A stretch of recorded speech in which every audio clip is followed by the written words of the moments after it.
Abramos a nossa Bíblia então no Salmo 96, Salmo este que foi cantado agora, né?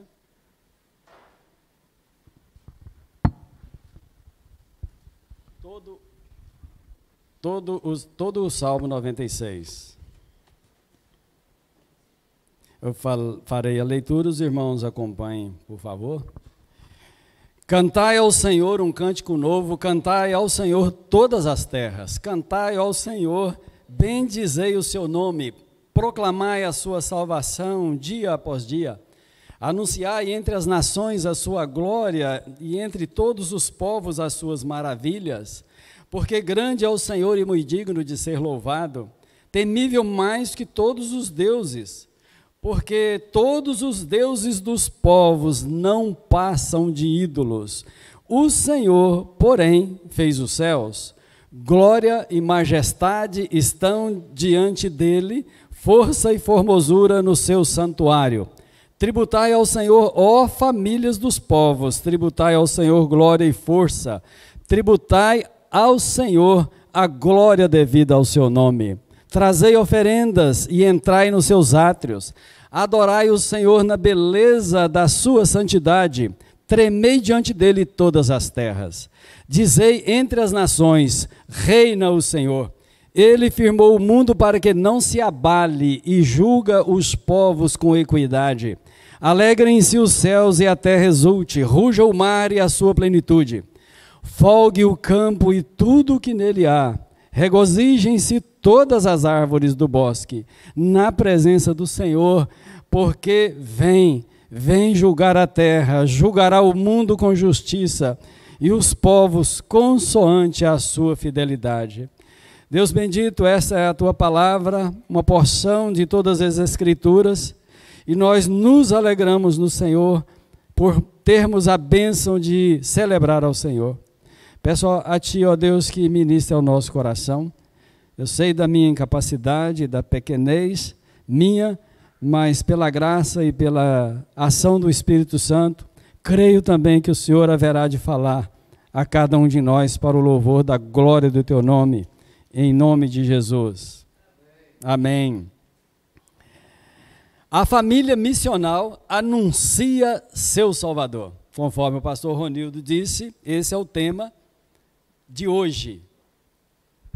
O presbítero Nath pregou de manhã sobre esse tema. Meus irmãos, antes da fundação do mundo, eu vou falar o que a maioria já sabe. Deus escolheu muitos de nós e nos salvou para herdarmos a vida eterna, e Ele o fez para a sua própria glória. Tudo que Deus fez, Ele o fez para a sua glória.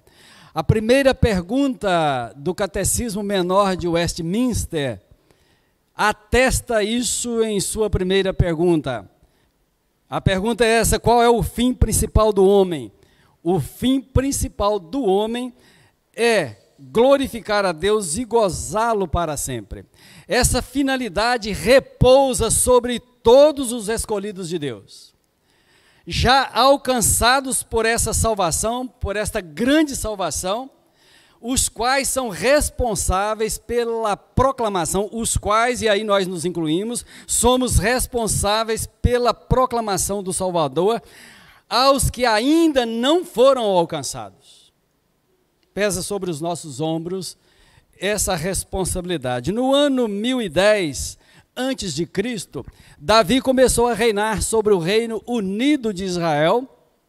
O primeiro rei foi Saul, foi sucedido por Davi no ano 1010. Ele reinou 7 anos e meio em Hebrom, sobre uma tribo apenas, Judá.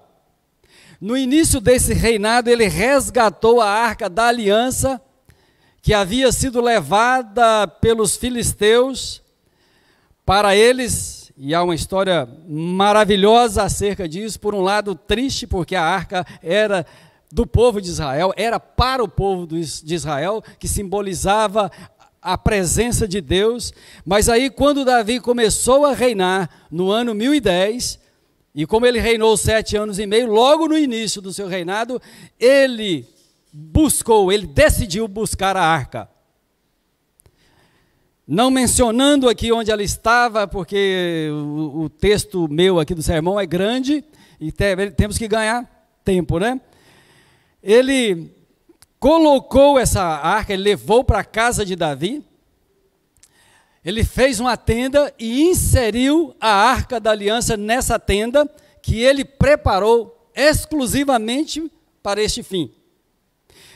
No livro 1 Crônicas, capítulo 16, verso 7, no verso 7 está escrito que Davi encarregou a Asaf e seus irmãos a celebrarem com hino o Senhor, e então eles o fizeram.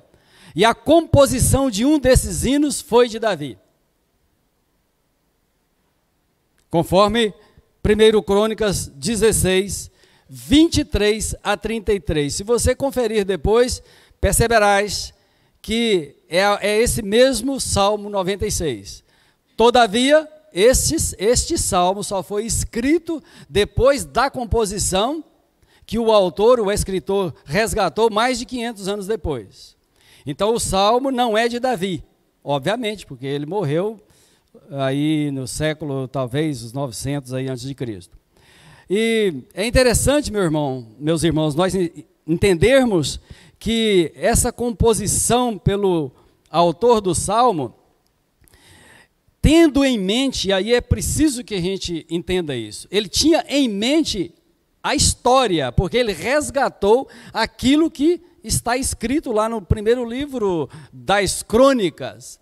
E ao fazer isso, presumo que ele tinha em mente os atos culticos de Israel e todo o preparo para entrar no átrio e se apresentarem diante de Deus. É corrente dizer que este salmo é um salmo missionário, e se você prestou atenção, o é. Porque está o tempo todo aqui conclamando as nações, as famílias dos povos a celebrarem ao Senhor. E há 3 partes aqui nesse salmo. A primeira vai do verso 1 ao 6, a segunda dos versos 7 ao 9 e a terceira pelos versos 10 a 13. Considerando o nosso tema, a família missional anuncia seu Salvador, temos em primeiro lugar, quero destacar com vocês, que uma família missional canta e louva a Deus, versos 1 a 2a. Nós já lemos, está escrito, cantai ao Senhor um cântico novo, cantai ao Senhor todas as terras, cantai ao Senhor. Esses 2 versículos contêm a tríplice ordem, cantai ao Senhor. 3 vezes, cantai ao Senhor. Essa expressão contém dupla ênfase. A primeira ênfase é o verbo no imperativo, cantai. A segunda ênfase é ao Senhor. Cantai ao Senhor, cantemos ao Senhor. Somente Ele é digno de receber o nosso canto, o nosso louvor.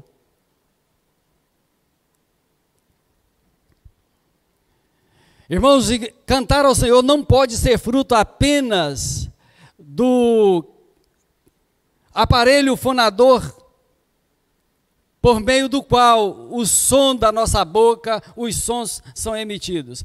Cantar ao Senhor é muito além disso. É cantar com um coração cheio de louvores, é cantar com gratidão, é cantar com todo o nosso ser, é louvar a Ele mesmo, o único Deus que é digno de todo louvor e de toda adoração, o Deus que é o centro do universo. Nos versos 1 e 2a, há 3 ordens. A primeira ordem é cantar ao Senhor um cântico novo. Irmãos, um cântico novo não é uma nova composição, necessariamente. Um cântico novo é fruto de um coração grato a Deus. Porque louvor não é nada mais, é ruim dizer isso, mas o louvor é a expressão da nossa gratidão por todos os benefícios do Senhor para conosco, a nossa gratidão pelo que Ele é, por tudo que Ele é. Ele é o Deus Todo-Poderoso, Ele é o Deus que rege com mão forte todas as nações. Então cantar ao Senhor um cântico novo é cantar com o coração cheio de gratidão, é cantar com o profundo da nossa alma. Cantar um cântico novo é aquele cântico que brota da nossa alma quando nós fazemos isso e nos derramamos, ainda que não derramemos lágrimas, mas nós cantamos com alegria, porque a alegria nossa está no Senhor. E se não está, se porventura alguém entre nós tem uma alegria no mundo, essa alegria é passageira, e é preciso que você reveja que tipo de alegria você está tendo, porque a nossa alegria está no Senhor. Davi entendeu essa verdade do cântico novo e expressou isso no Salmo 40, logo ali nos primeiros versículos. Ele escreveu: tirou-me de um poço de perdição, referindo-se a Deus, o Yahvé. Ele tirou-me de um poço de perdição, de um tremedal de lama. Colocou-me os pés sobre uma rocha e me firmou os passos, e me pôs nos lábios um hino de louvor, um novo cântico, um hino de louvor ao nosso Deus. O Deus que pôs nos lábios de Davi um novo cântico, é o mesmo Deus que colocou nos meus lábios, nos teus lábios, um hino de louvor, se assim você o tem feito. A segunda ordem que está aqui é: cantai ao Senhor todas as terras. Todas as terras foram chamadas, aqui no sentido de convidadas, apesar do verbo estar no imperativo, foi chamada e convidada e conclamada para celebrar ao Senhor. Celebrar o Senhor, que é o Rei do Universo. E por falar em Rei do Universo, esse salmo é um dos salmos de realeza. E a glória, essa glória e majestade, conforme está aqui: cantai ao Senhor todas as terras, a glória, a majestade dele, falando-se em realeza, esse cântico ao Rei dos Reis é em função da glória dele. E essa glória a glória e a majestade não puderam ser exclusivas à nação de Israel e nem podem ser exclusivas à igreja. Absolutamente. Nós lemos todo o salmo, aí eu quero chamar a tua atenção para esse detalhe aqui. Em nenhum trecho desses 13 versículos encontramos referência alguma a Israel, a Judá, a Jerusalém. Notem, irmãos, que não há referência, porque o propósito do escritor, inspirado pelo Espírito Santo, era estender às famílias das terras, aos povos, às nações, para anunciar quem é Ele. Cantai ao Senhor todas as terras, vós gentios, cantai, louvem o Senhor de toda a terra. A terceira ordem aqui é: cantai ao Senhor, bendizei o seu nome. Finalzinho do verso 2, no meio aí, bendizei o seu nome. O escritor amplia a ordem de cantar e acrescenta: bendizei o seu nome. Bendizer é literalmente falar bem de alguém. E esse alguém não é uma pessoa qualquer, é o Deus de toda a terra, de todas as terras, conforme está aqui. Esse verbo na língua hebraica é barak, e tem o sentido literalmente de falar bem, conforme eu já disse. E aí, irmãos, nós precisamos, esse precisar aqui precisa de ter aquele sentido de uma necessidade pelo fato de prestarmos culto a Deus. E se nós prestamos culto a Deus, bendizemos o nome dEle. Precisamos bendizer o tempo todo o nome do Senhor. Agora, em segundo lugar, uma família missional proclama o Deus missionário seu Salvador. Verso 2b e 3.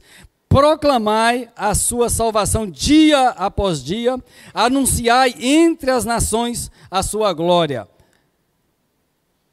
esses dois verbos aqui, proclamar e anunciar, vamos analisar rapidamente os dois. Proclamar é a salvação dia após dia. O objeto da proclamação é a salvação. Mas a salvação e o Salvador não dissociam-se. Portanto, é proclamar este Salvador e a salvação que vem dele. Proclamai a sua salvação dia após dia. Esse convite às nações, essa ordem também, é preciso que nós a tomemos para nós.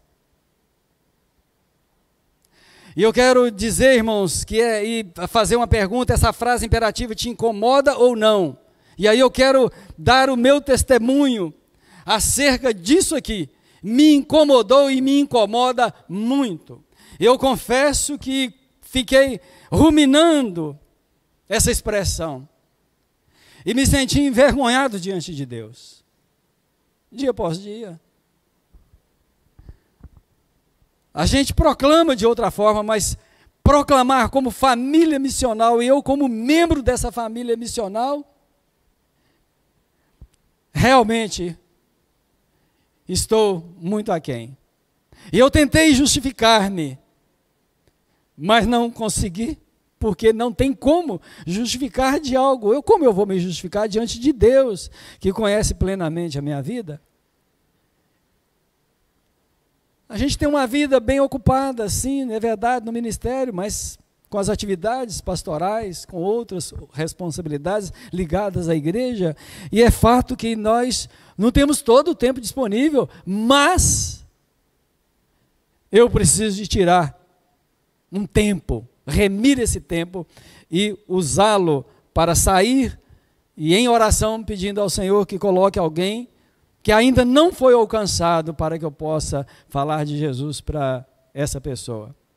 E você deve fazer essa oração também, deve clamar ao Senhor, deve pensar sobre a tua responsabilidade quanto à proclamação da grande salvação que Deus já nos outorgou, mas tem pessoas para serem alcançadas.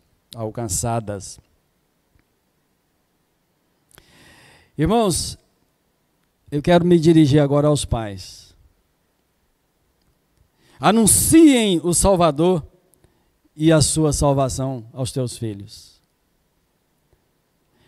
Independentemente da idade deles, porém com a linguagem que eles compreendam.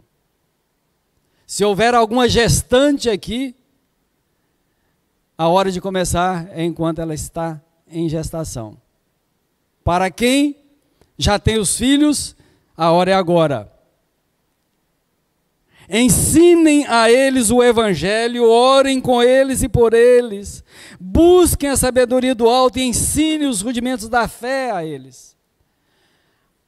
Aos pais, aqui no sentido de homem, o pai. Pai, seja um instrumento na mão de Deus. Mãe, seja um instrumento na mão de Deus, a fim de que o Espírito Santo leve teu filho, tua filha aos pés de Cristo. Nós, presbiterianos, quando minha esposa está ali, a Sandra Beth, quando nós nos casamos, nós não éramos servos do Senhor, o Senhor não havia nos alcançado ainda. E quando Ele nos alcançou, as meninas tinham cerca de 8, 6 e 4 anos, respectivamente. Então, eu não pude ministrar para elas enquanto eram criancinhas, mas depois passamos a fazê-lo.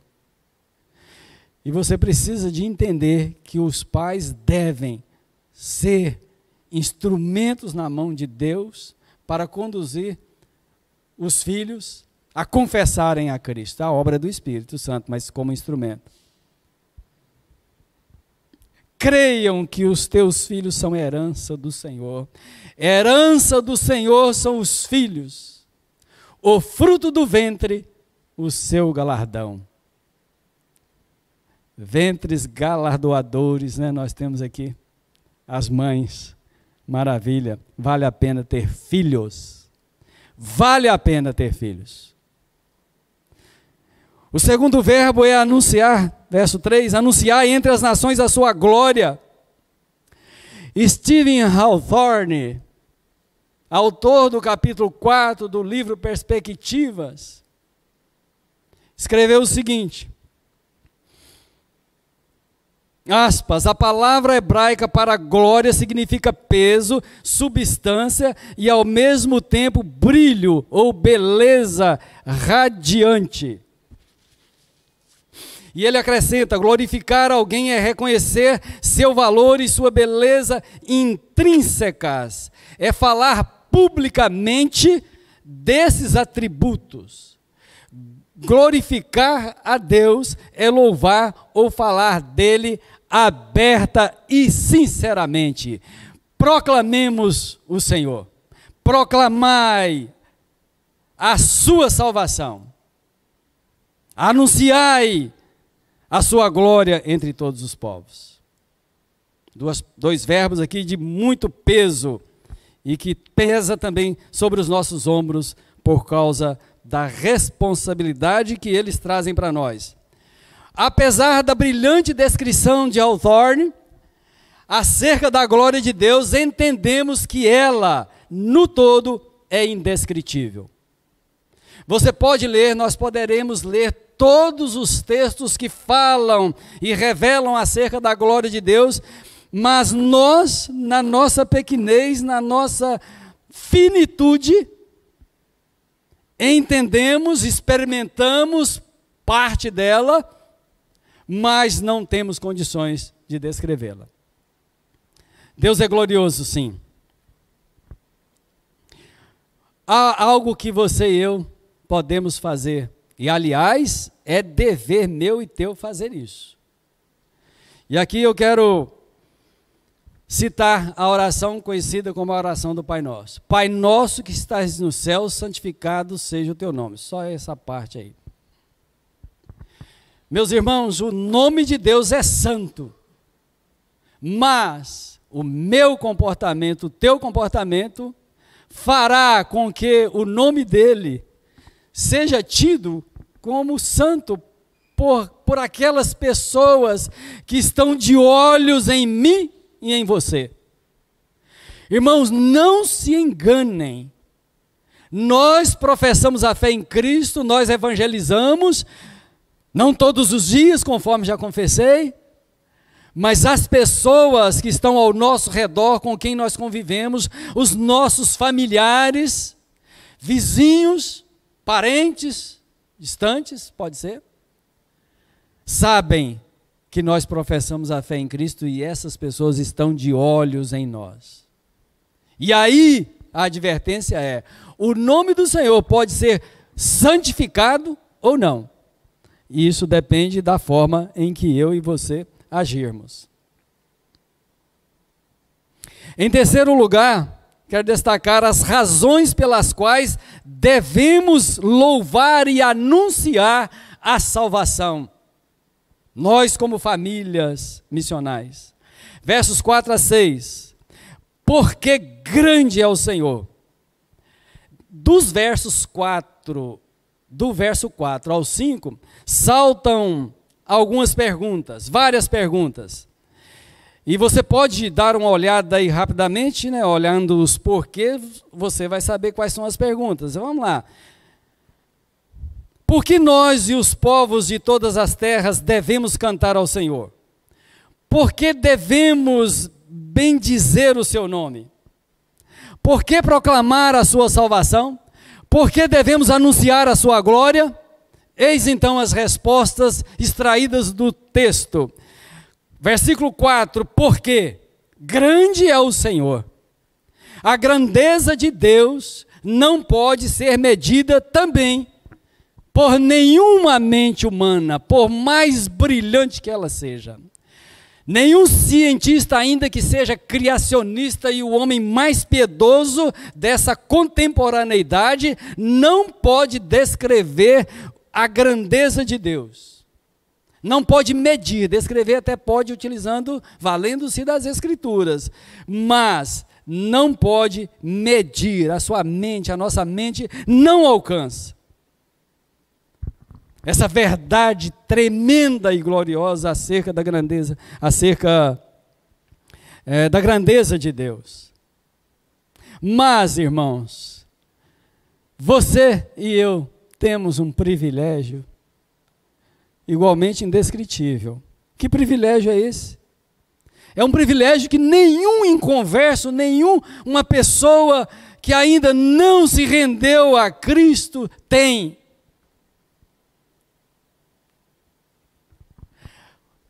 O nosso privilégio é que nós fomos feitos filhos de Deus para o seu louvor e para a sua glória, conforme dissemos lá na introdução. Ele revelou a nós a sua grandeza nas Escrituras e regenerou o nosso espírito, e assim nós podemos compreender tal grandeza, compreender.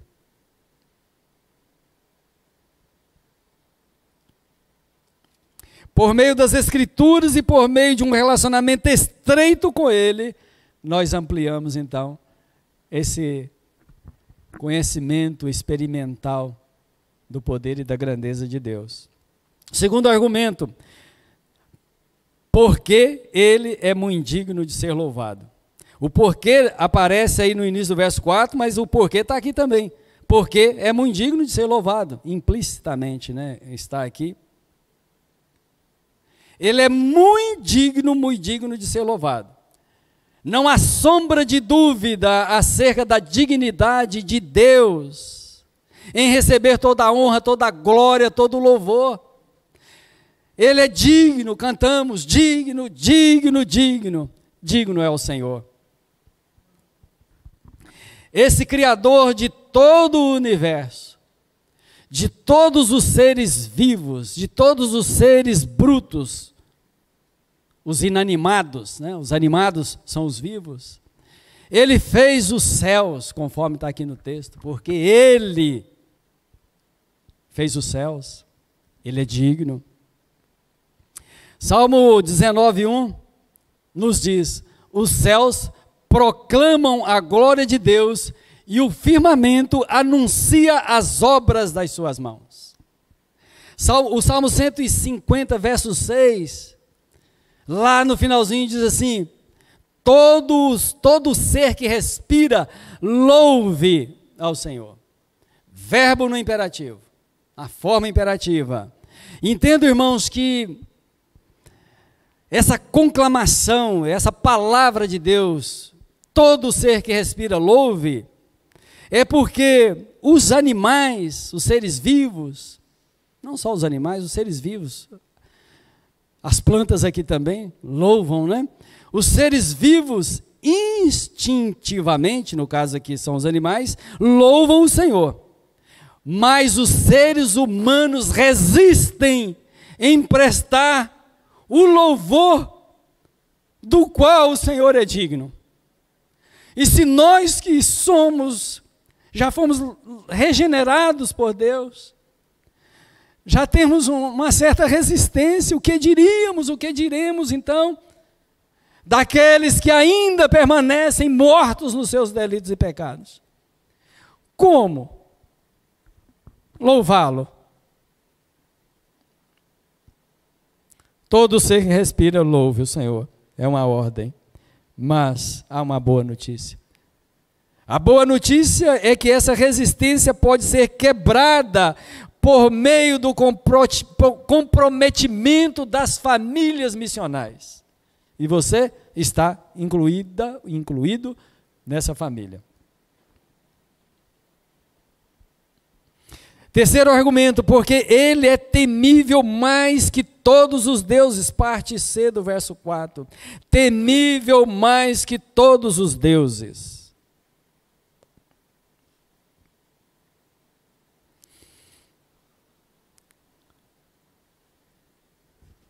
Com licença. Irmãos, de acordo com a cronologia bíblica, durante mais de 4.100 anos, só um parênteses aqui, vou abrir esse parênteses só para explicar, porque há escritores, né, teólogos aí que falam em 10.000 anos e tal, 8. Essa cronologia, esse número aqui, me extraí de uma cronologia que eu elaborei há mais de uma década, e eu encontrei 4.117 anos da queda, quando entrou o pecado, até quando Jesus nasceu. Então, de acordo com essa cronologia bíblica, durante mais de 4.100 anos, contados a partir da queda, até Cristo, Satanás agiu de forma camuflada no mundo. Mas como Deus formou o homem à sua imagem, conforme a sua semelhança, e colocou a eternidade no coração do homem, todo ser humano de todas as épocas, os que já morreram, obviamente, de todas as épocas, tinham a necessidade de cultuar a alguém. E aí Satanás, camuflado, não se manifestou, ele se manifestou ao longo do tempo, com essa camuflagem aqui, por meio de ídolos, por exemplo, depois semideuses, e até chegar a um nível de homens se intitularem, fizeram-se como sendo um Deus. Então Satanás foi agindo na linha do tempo dessa forma. E aí, irmãos, os deuses dos povos eram fabricação de suas mãos. Porque não compreendendo, por exemplo, os fenômenos da natureza, não compreendendo por que em um determinado ano a colheita não prosperava, a produção não prosperava, e por causa de outros fenômenos, por exemplo, que agrediam, né, que ventos fortes, tempestades e tal, eles não entendiam isso e achavam, eles concebiam a ideia de que os deuses estavam furiosos.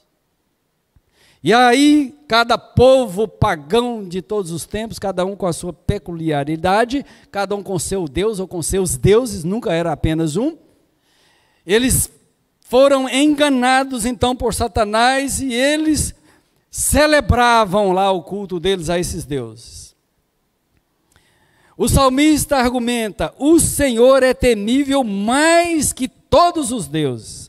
A finalidade desse argumento é convencer os gentios, os povos, as famílias das terras, que seus deuses, por terem sido fabricados pelas mãos deles mesmos, não podiam nada. Eles não podem nada. Eles não podem promover, não puderam e não podem promover nem o bem nem o mal. São nulos. É uma nulidade, são menos que nada, menos que nada. Por outro lado, o Senhor deve ser temido, pois Ele sim é santo, Ele sim é Deus, é o Deus único. Ele é o Yehová, ou Ievá, conforme os teólogos preferem, né? Jesus ensinou aos seus discípulos que eles não precisavam temer a Belzebu. Aqueles religiosos da época até acusaram Jesus de ter, por causa dos seus milagres portentosos, que ele estava possuído por Belzebu. Então Jesus ensinou aos seus discípulos, e ele ensina para mim e para você, eles não precisavam temer a Belzebu, nem a quem mata o corpo. E aí, então, ele diz, está em Mateus 10, 24 a 28, vou ler só um trechinho aqui: temei antes, palavras de Jesus, temei antes aquele que pode fazer perecer no inferno tanto a alma como o corpo. Você teme a Deus? É preciso temermos ao Senhor, não é ter medo dele, mas é temermos, porque ele é santo, ele é o Todo-Poderoso. Quando a arca da aliança, símbolo da presença de Deus e da glória de Deus, foi retirada de Siló, agora retirada de Siló, porque eles iam empreender uma batalha, e aí eles levaram a arca consigo, partindo dessa premissa que simboliza a Deus, levaram-na consigo, achando, não, agora Deus está conosco. Não, estava o símbolo. Mas Deus naquele momento não estava com eles, porque Deus disse que Deus não deu a eles a vitória. Eles foram destruídos, 30.000 homens foram mortos, homens de guerra foram mortos. Eles acreditaram. Só que, irmãos, tem um detalhe aqui acerca do temor, por isso que eu estou trazendo essa parte da história, é que Eli, o sacerdote, ficou muito apreensivo pelo fato de o povo de Israel ter tirado a arca de Siló e levado consigo. E ele, na expectativa dela voltar, ele ficou assentado em uma cadeira, só que chegou o mensageiro falando, dando a notícia que Israel perdeu a guerra. Falei aqui 30.000 homens mortos, dentre os quais figuravam Hofni e Finéias, filhos do sacerdote Eli. E ao receber a notícia da morte deles, e quando Eli ouviu a referência à arca de Deus, que ela fora tomada por esses inimigos que destruíram aqueles guerreiros, ao fazer ele, está no texto bíblico aqui, ao fazer ele menção, esse mensageiro, fazer menção da arca de Deus, caiu Eli da cadeira para trás, junto ao portão, e quebrou-se-lhe o pescoço e morreu. Está em 1 Samuel 4, 13 e 17 a 18. A mesma notícia em seguida chegou à nora dele, casada então com Finéias. Recebendo a mesma notícia, ela estava em um estado avançado da sua gravidez, deu à luz a um filho. E a parteira ali animou, encorajou: você terá o filho, você dará à luz o filho. Ela morreu, mas o filho nasceu. E antes de morrer, ali quase expirando, ela disse: Icabode, foi-se a glória de Deus. Irmãos, nós precisamos temer a Deus nesse sentido, de prestar a Ele o culto, prestar a Ele todo o louvor, toda a nossa gratidão, vivermos por Ele e para Ele, e temê-lo, para que a glória dEle não se vá. E se nós não cuidarmos da nossa parte imaterial, da nossa alma, se você e eu não cuidarmos dessa parte viva que é a nossa alma, e namorarmos o pecado, ou pecarmos, a glória de Deus pode afastar-se, e afasta, porque o pecado faz separação entre nós e Deus. Como está então a tua vida com Deus? Você vive ininterruptamente em comunhão com Ele? Teu coração arde por estar cheio do primeiro amor, ou não? Ou não há primeiro amor para com Deus? Você está revestido de sua glória, ou não? Ou ela foi, se foi? O temor do Senhor é o princípio da sabedoria. Quarto argumento: porque todos os deuses dos povos, outro porquê, verso 5, porque todos os deuses dos povos não passam de ídolos. Já comentei sobre os ídolos, vamos para outra parte. O outro argumento: o Senhor, porém, fez os céus. Esse argumento foi, naquele contexto, uma bomba e continua sendo. O único Deus é o Deus Criador. E aí há o contraste, a conjunção aí, porém, faz o contraste. Os deuses dos povos não passam de ídolos, o Senhor, porém, fez os céus e a terra, criou todas as coisas.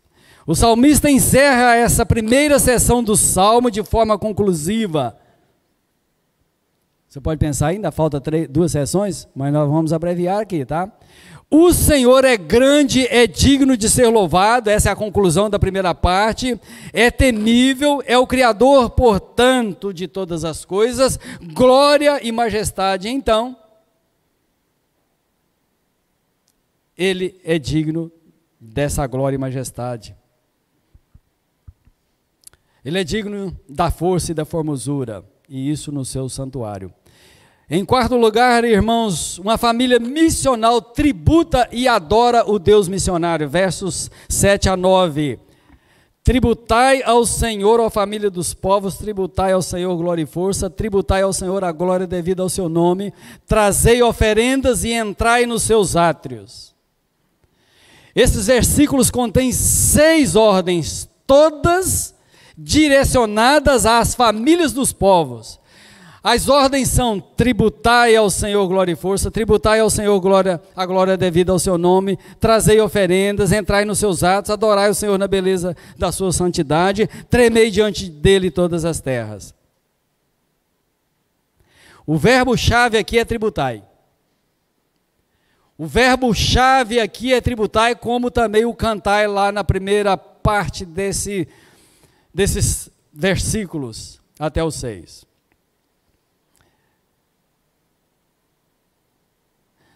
Pagar tributos por meio de impostos é uma prática milenar. Nós pagamos tributos.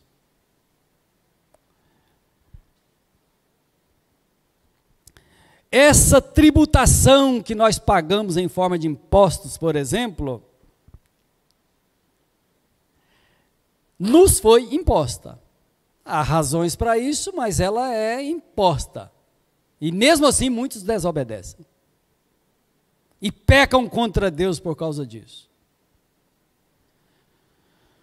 Mas os tributos que nós devemos ao Senhor não nos são impostos no sentido de imposição.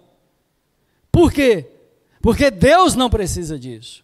Ele dá a ordem: tributai. Respondemos ou não tributando? Não são impostos no sentido de dinheiro, oferta, dízimo. Isso aí não são tributos. Passam a ser, nesse caso, fazendo como uma pessoa que preza pela dignidade do seu Senhor. E isso cabe aqui nesse sentido. Tributai ao Senhor glória e força, tributai ao Senhor a glória devida ao seu nome.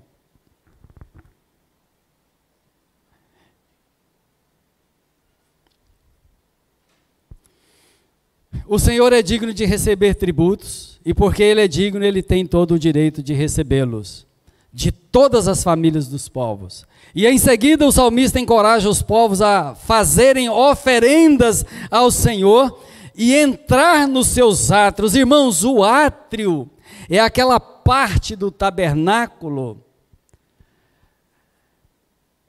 aí no contexto de Israel, cujo acesso dava-se por meio de uma porta. A largura do tabernáculo era de 50 côvados, e no meio, no centro ali, uma porta. Tem um detalhe aqui: embora o texto não faz referência a Israel, mas quem escreveu era um semita, descendência de Sem. Ao escrever, ele tinha em mente isso. Os judeus não aceitavam, eles eram exclusivistas, eles entendiam que eram filhos de Abrão, e eles não aceitavam, não admitiam as gentes lá, por exemplo, no átrio, e muito menos ofertar uma oferta de sangue no altar do holocausto. Mas essas oferendas aqui não têm o sentido de oferenda por meio de derramamento de sangue, mas as gentes, os povos, as famílias da terra foram conclamadas a entrarem no átrio, no pátio, e fazer oferenda em forma de gratidão. Não seria por holocausto, no altar do holocausto, não, mas oferendas. Mas esse ato que eles deveriam praticar era em gratidão ao Rei do Universo, ao Deus dos deuses, o Senhor dos senhores. Esse é o sentido aqui de trazer oferendas. Trazei, entrai nos seus átrios.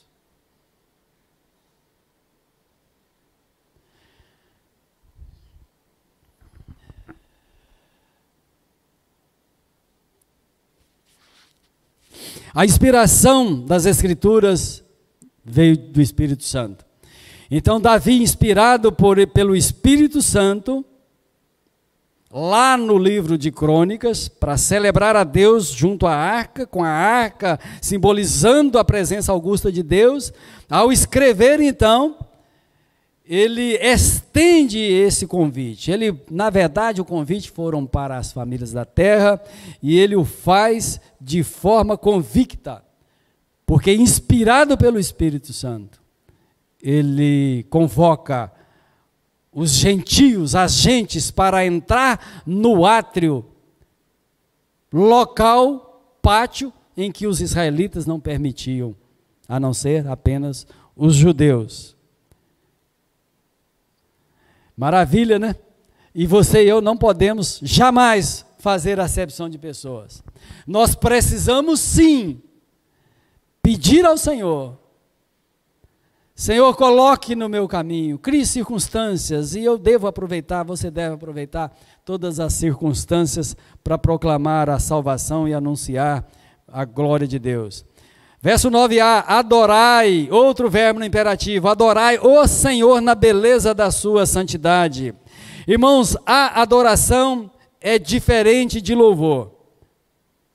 O louvor é fruto da nossa gratidão. Ele é expresso por meio de canto, ele é expresso por meio de oração, ele é expresso até no silêncio. À medida que nós estamos vivendo o dia a dia, nós estamos bendizendo ao Senhor, nós estamos na mente, no espírito, na nossa alma, louvando ao Senhor. Em quaisquer circunstâncias, esse louvor deve ser expressado. Não depende das circunstâncias, e nós cantamos que não importam as circunstâncias. Esse é o louvor. Agora, a adoração vai além. A adoração tem o sentido de serviço, e há 3 verbos que mostram para nós um sentido até escalonado da adoração. O primeiro aponta para o serviço que devemos prestar a Deus em plena obediência e em amor.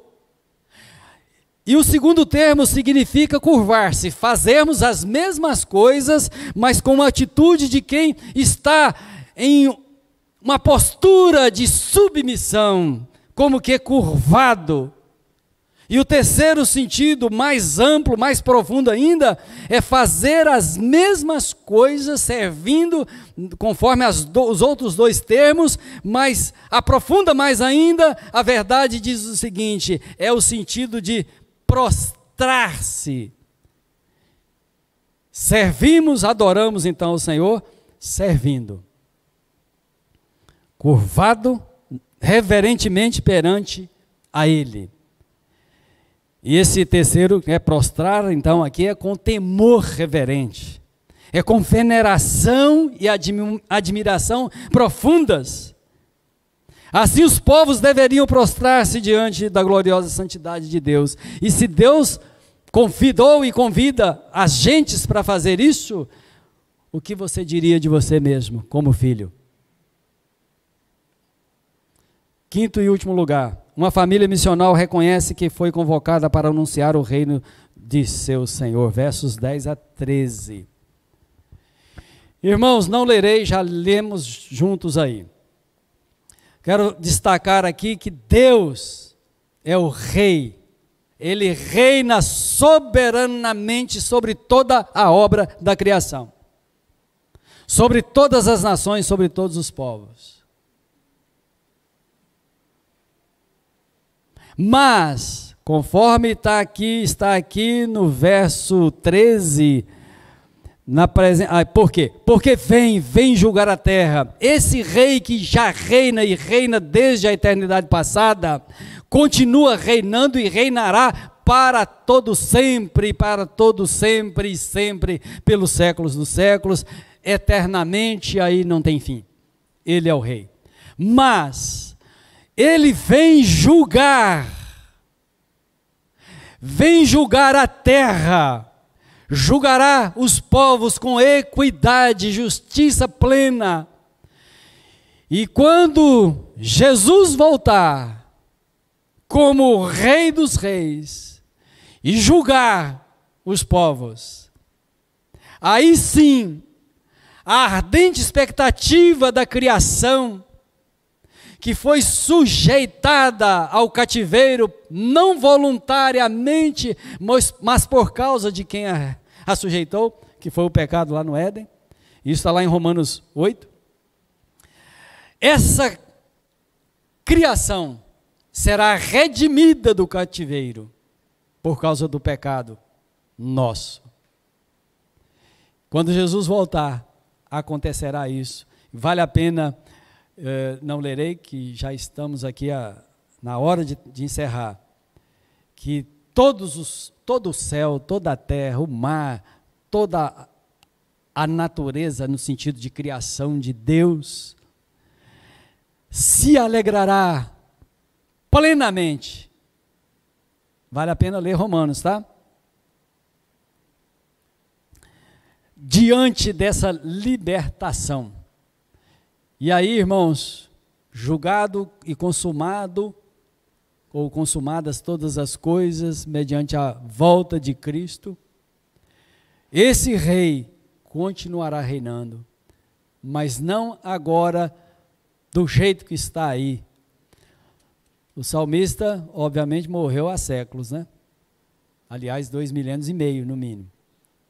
Ele não conheceu o Apocalipse, obviamente, mas nós temos essa revelação, que o Senhor criará um novo céu, nova terra, novo céu, e se Ele criará tudo novo, obviamente que a glória de Deus é que vai ser sempre manifestada mesmo.